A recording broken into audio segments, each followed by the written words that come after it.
De vlammen griepen vanwege de droogte in het bosk verskworrend hut om hem heen.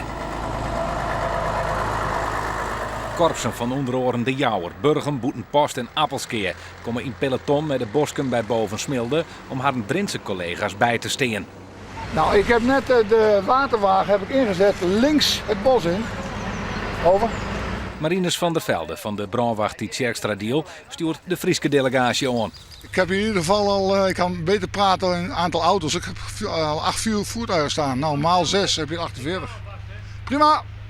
Dus in ieder geval een man of 50 heb ik hier wel. Wat kun je hem doen? Nou ja, we worden nu ingezet om een stoplijn te maken, zodat we het vuur tegen kunnen houden. Gezien de weersomstandigheden kunnen zich voorstellen dat je snel vermoeid raakt en snel overhit.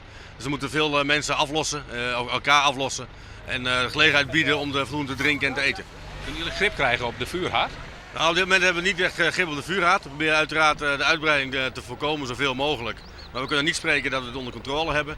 En daarvoor zullen we toch een brandbestrijdingsmethode via de lucht moeten gaan toepassen. En vanmiddag komen blushelikopters van Defensie om daadwerkelijk het verschil te gaan maken. Vanwege de droogte en de hudde wien baant de heide als een fakkel. Natuurmonumenten beheert het bijzondere natuurgebied dat ik verskate kraanvogels brieden. Nevens de organisatie is een oervlak van zowat 150 voetbalvelden in de Jeskelijn. Op het gebied om moerasgebied is de boeien te sompig om met brandwachtauto's het gebied in te gaan. Boeren helpen daarom de helptjensten met trekkers om toch bij de Vlammenzee te komen.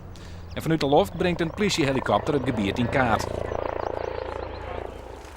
De massale aanwijzigers van de Frieske brandwacht hadden geen consequenties voor de veiligheid in eigen provincie. Nee hoor, we hebben voldoende dekking, want we zijn zo gealarmeerd dat er voldoende tankauto's buiten Friesland zijn overgebleven. Net alleen de Frieske brandwacht hier druk met deze natuurbrand op de Vochtelerveen, een natuurgebied op de grens van Friesland en Drenthe.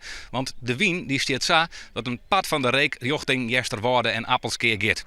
Er kwamen dan ook een soort telefoontjes binnen bij de meldkamer van mensen die het last hadden van de Reek.